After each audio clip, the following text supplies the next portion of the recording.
안녕하세요. 국민권익위원회 청렴연수원과 함께하는 청렴 북콘서트, 함께하게 되어 반갑습니다. 저는 정신건강의학과 전문의 노규식입니다.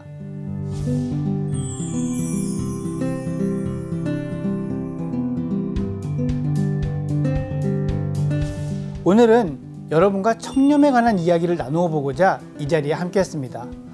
정신건강의학과 의사가 무슨 청렴 이야기를 할까 싶으실 텐데요. 아마 이 시간이 끝날 때쯤엔 이래서 정신과 의사도 청렴을 이야기할 수가 있구나 라고 그 생각이 바뀌실 거라고 장담합니다.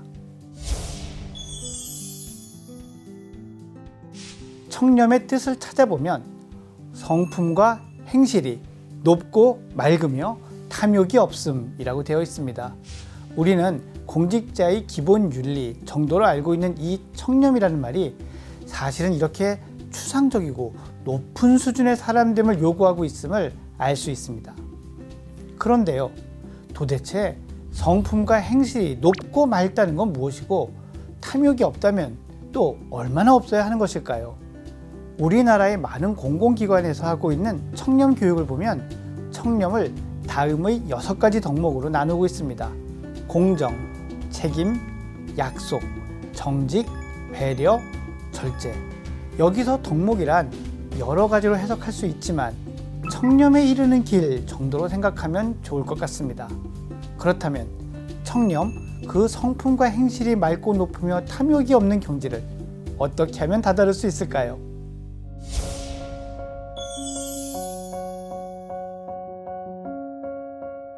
저는 이 이야기를 2권의 책으로 하려고 합니다. 하나는 개미, 인간, 신 등의 소설로 잘 알려진 베르나르 베르베르의 소설 심판입니다. 이 책은 어쩌면 희곡이라고 하는 게 더 정확하겠네요.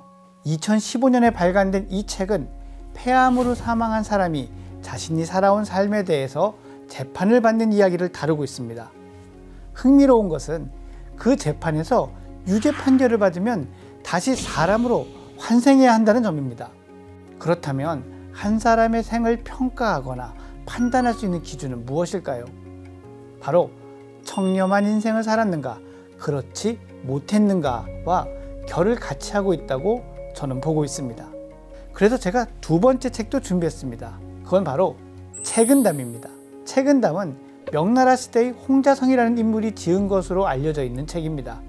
수신과 처세의 지혜를 담고 있다고도 알려져 있고 유교를 중심으로 도교와 불교의 세계관을 아우르는 내용을 담고 있는 책입니다. 16세기, 그러니까 지금으로부터 대략 500여 년 전쯤의 세계관, 가치관을 담고 있는 책이라고 할 수 있습니다. 저는 오늘 서양의 희곡 심판에서 제기하고 있는 죄목에 대해서 동양의 책은담을 법전 삼아 유죄 여부를 함께 가려보고자 합니다.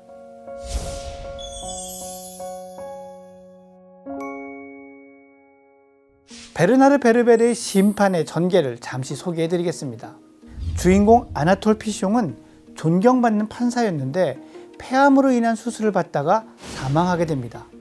그리고 현재의 생을 심판받고 영생으로 가느냐, 다시 인간으로 돌아가느냐를 결정하는 재판을 받게 되죠. 사실 아나톨 피숑 판사는 청렴하지 못한 삶을 살았다고 할 수 있습니다. 우선 법관임에도 불구하고 사소하고 많은 규칙 위반을 저질렀습니다. 먼저 운전법규 위반을 2398회 저지릅니다. 그 외에 적발되지 않은 경범죄에 해당하는 행동도 2000회를 넘습니다. 결정적으로 판사로 재직하는 동안 외압에 의해서 엽기적이고도 끔찍한 죄를 저지른 살인자를 방면하는 판결을 내린 일이 있습니다. 한편으로 그는 방임형 부모이기도 했습니다. 소아 청소년을 주로 만나는 정신과 의사인 저로서는 도저히 용인할 수 없는 그런 부모이자 인물이었던 거죠. 특히 저는 이러한 책임감 없는 행동으로 많은 어린이들이 고통받고 불행하게 자라는 모습을 보아왔기 때문에 절대 지나칠 수 없는 부분이었습니다.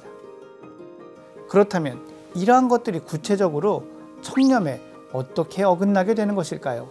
그 답은 제가 예고해 드렸듯이 책은담에서 찾아보도록 하겠습니다.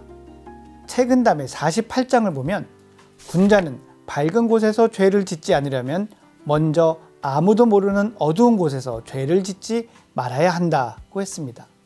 또한 22장을 보면 권력이라는 불꽃에 내달리고 권세에 아부하면 재앙이 몹시 비참하고 빠르게 찾아온다고 하였습니다. 이에 따르면 판사로 재직하는 동안 권력자의 아들을 풀어준 피숑 판사의 행동은 그때나 지금이나 잘못된 것이라고 할 수 있습니다. 이번에는 책은담 39장을 같이 볼까요? 제자를 가르칠 때는 규중처녀를 기르는 것처럼 하라 라는 구절이 있습니다. 물론 현재의 성 감수성에는 적절하지 않은 말입니다. 하지만 규중처녀가 매우 섬세하고 소중하게 다뤄야 하는 존재를 함의한다고 생각해 볼 수 있겠습니다.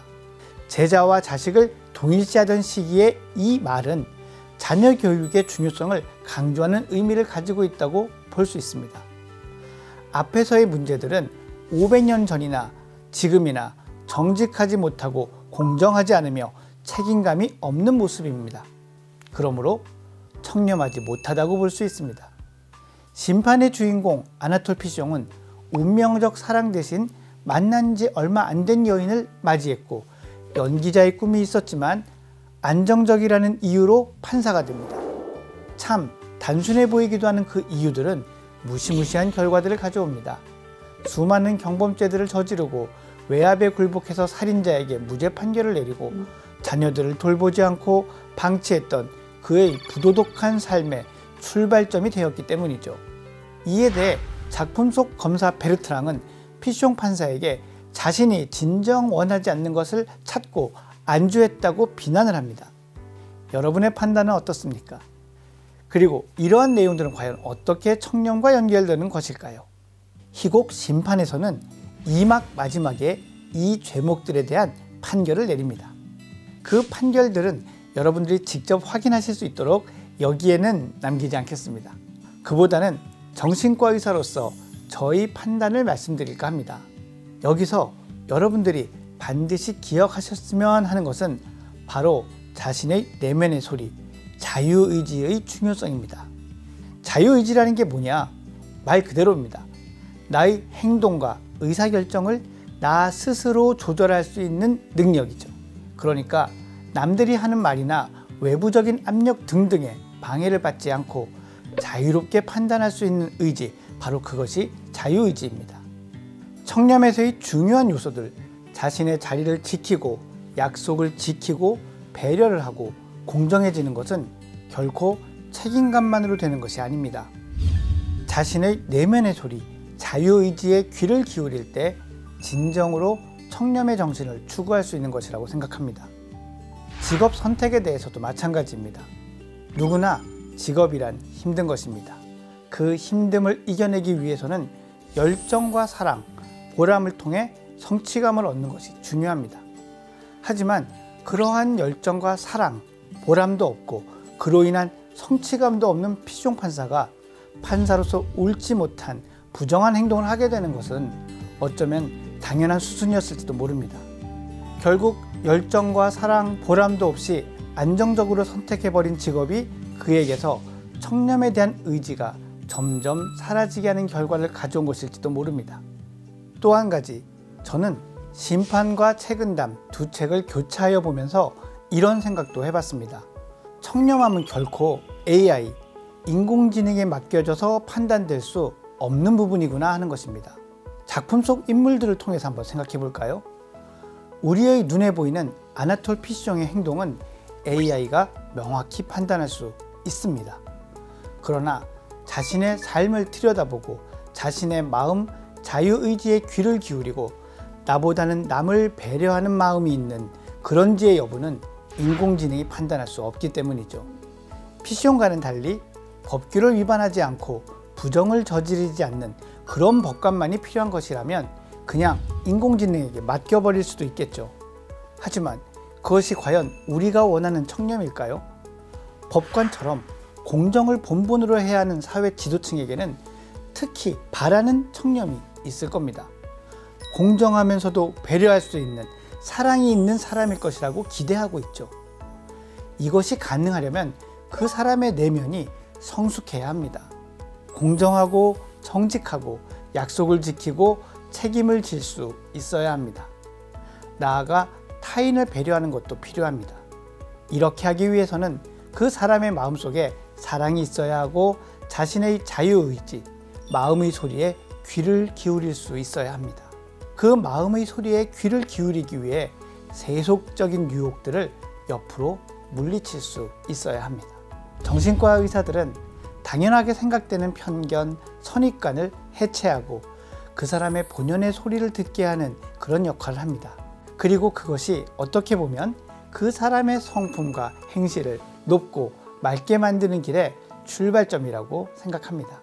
그리고 500년 전이나 지금이나 책은담이라는 책의 많은 구절들이 그러한 역할을 하고 있다고 보여집니다. 그 책의 유교적 가치보다 도가적 가치에 조금 더 주의를 기울이면서 보신다면 그 점을 더 명확히 느끼실 수 있으실 것입니다.